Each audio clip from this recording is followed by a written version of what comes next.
ଜଗନ୍ନାଥ ଆପଣମାନଙ୍କୁ ପ୍ରଜ୍ୟୋତି କୁ ସ୍ୱାଗତ। ହିନ୍ଦୁ ଧର୍ମରେ ପିତୃପକ୍ଷର ବିଶେଷ ମହତ୍ତ୍ୱ ରହିଛି।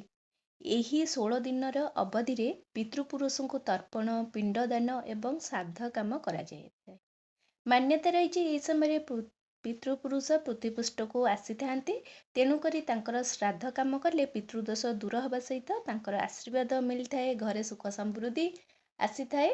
ତା ବ୍ୟତୀତ ସନ୍ତାନ ପ୍ରାପ୍ତି, ଧରକ ସନ୍ତାନର ଯୋଗ ଯଦି ବିଳମ୍ବ ହେଉଛି, ସନ୍ତାନ ହେଉନାହିଁ, ତାଙ୍କର ଆଶୀର୍ବାଦରେ ମଧ୍ୟ ସନ୍ତାନ ପ୍ରାପ୍ତି ମଧ୍ୟ ହୋଇଥାଏ। ଏଇ ବର୍ଷ ଆପଣଙ୍କର ଯେଉଁ ଅପରପକ୍ଷ ବା ଶ୍ରାଦ୍ଧ ବା ପିତୃପକ୍ଷ ଆରମ୍ଭ ହେଇଯାଉଛି ସେପ୍ଟେମ୍ବର 7 ତାରିଖ ଦିନ, ଆଉ ଶେଷ ହେଉଛି 21 ସେପ୍ଟେମ୍ବର। ଆଶ୍ୱିନ ମାସର ପୂର୍ଣ୍ଣିମା ଠାରୁ ଆରମ୍ଭ କରି ଆଶ୍ୱିନ ମାସର ଅମାବାସ୍ୟା ତିଥିର ଯେଉଁ ସମୟ ରହିଛି ସେହି ସମୟ ଭିତରେ ପିତୃପକ୍ଷ ଆରମ୍ଭ ହୋଇଥାଏ।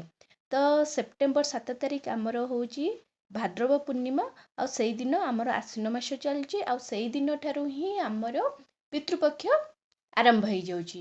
ମାନେ ସେଇଦିନ ଆପଣ ଶ୍ରାଦ୍ଧ କାମ କରିପାରିବେ। ତା ପରଠୁ 8 ତାରିଖ ଦିନ, ମାନେ ଯେହେତୁ 7 ତାରିଖ ଦିନ ଆପଣଙ୍କର ଚନ୍ଦ୍ରଗ୍ରହଣ ଅଛି, ତ ଆପଣ 12:59 ଭିତରେ ଆପଣ ଶ୍ରାଦ୍ଧ କାମ ସାରିଦେବେ। ତାପରେ 8 ତାରିଖ ଦିନ କରିପାରିବେ। ମାନେ ସେ ସମୟଟା ଯେଉଁ 16 ଦିନର ସମୟ ଭିତରେ ଆପଣ ନିଜର ତିଥି ଦେଖି 21 ସେପ୍ଟେମ୍ବର ମାନେ ମହାଳୟା ଅମାବାସ୍ୟା ପର୍ଯ୍ୟନ୍ତ ଆପଣ ଶ୍ରାଦ୍ଧ କାମ କରିପାରିବେ।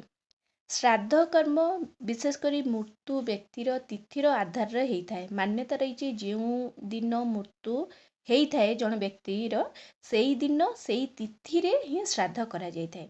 ଯଦି ମରିଯାଇଥିବା ବ୍ୟକ୍ତିର ତାରିଖ ବା ତିଥି କିଛି ଆପଣଙ୍କର ମନେ ନାହିଁ, ତାହେଲେ ଆପଣ ମହାଳୟା ଅମାବାସ୍ୟା ଦିନ ତାଙ୍କୁ ଶ୍ରାଦ୍ଧ ଦେଇପାରିବେ।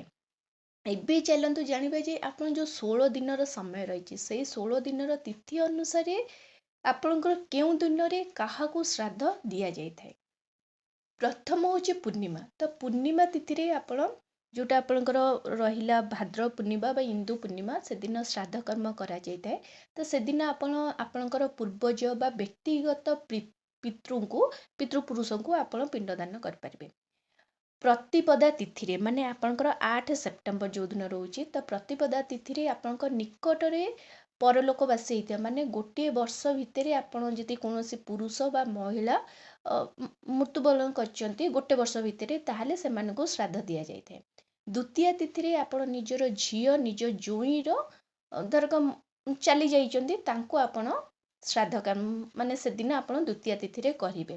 ତୃତୀୟା ତିଥିରେ ବାଲ୍ୟକାଳରେ ପରଲୋକ ହୋଇଯାଇଥିବା ପୁରୁଷ ବା ମହିଳା, ମାନେ ଛୋଟବେଳେ ସେମାନେ ଯଦି ମାନେ ଚାଲି ଯାଇଛନ୍ତି, ପୁରୁଷ ହଉ କି ମହିଳା ହଉ, ତ ତାଙ୍କୁ ଆପଣ ତୃତୀୟା ତିଥିରେ ଶ୍ରାଦ୍ଧ ଦେଇପାରିବେ।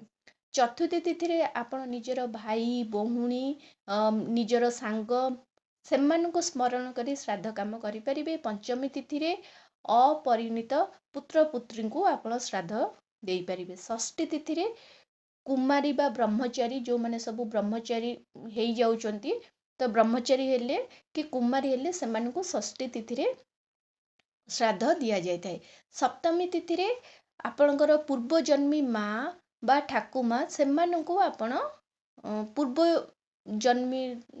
ଜନନୀ ମା ବା ଠାକୁମା, ତାଙ୍କୁ ଶ୍ରାଦ୍ଧ ଦିଆଯାଇଥାଏ। ଅଷ୍ଟମୀ ତିଥିରେ ନିଜ ମା ଆଉ ପିତାଙ୍କୁ ଶ୍ରାଦ୍ଧ ଦିଆଯାଇଥାଏ। ନବମୀ ତିଥିରେ ସୌଭାଗ୍ୟବତୀ ସ୍ତ୍ରୀ ବା ମହିଳାଙ୍କୁ ଶ୍ରାଦ୍ଧ ଦିଆଯାଇଥାଏ। ଦଶମୀ ତିଥିରେ ନିଜର ମାମୁଁ, ମାଇଁ, ପିଇସା, ପିଇସି, ଭାଇଙ୍କୁ ଶ୍ରାଦ୍ଧ ଦିଆଯାଇଥାଏ। ଏକାଦଶୀ ତିଥିରେ ଗୁରୁ, ଶିଷ୍ୟ ବା ସାଧୁଙ୍କୁ ମଧ୍ୟ ଏକାଦଶୀ ତିଥିରେ ଶ୍ରାଦ୍ଧ ଦିଆଯାଇଥାଏ।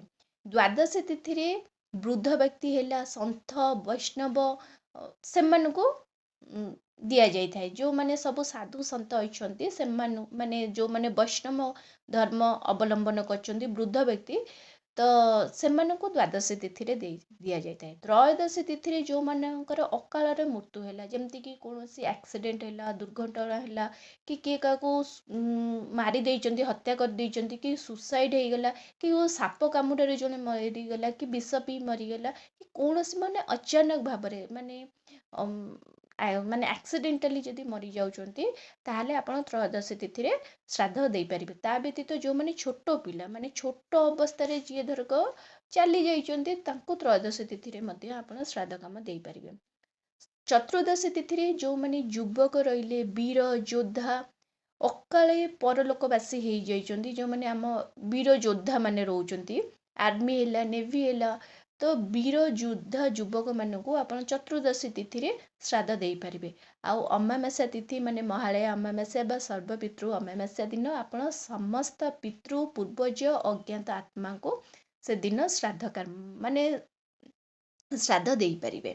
ଏସବୁ ନିୟମ ରହିଛି, ମାନେ ନିୟମ କ'ଣ, ଏସବୁ ତିଥି ରହିଛି। ଆପଣ ଯଦି କିଛି ମାନେ ମାନେ ଶ୍ରାଦ୍ଧ ଦେଇପାରୁନାହାନ୍ତି, ଶେଷରେ ଯେଉଁ ମହାଳୟା ଅମାବାସ୍ୟା ବା ସର୍ବପିତୃ ଅମାବାସ୍ୟା ଅଛି, ସେଇଦିନ ଆପଣ ସମସ୍ତଙ୍କର ଯାହାର ବି ଆପଣ ଶ୍ରାଦ୍ଧ କାମ କରିପାରିବେ।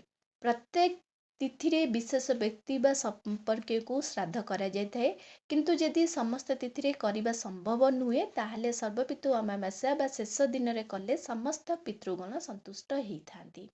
ଆଶା କରୁଛି ଭିଡ଼ିଓଟି ଆପଣମାନଙ୍କୁ ବହୁତ ପସନ୍ଦ ଆସିଥିବ। ଯଦି ଆସିଛି ତାହେଲେ ଏହି ଚ୍ୟାନେଲକୁ ଜଲ୍ଦି କରି ଲାଇକ୍, ସେୟାର, ସବସ୍କ୍ରାଇବ୍ କରିଦିଅନ୍ତୁ। ନମସ୍କାର।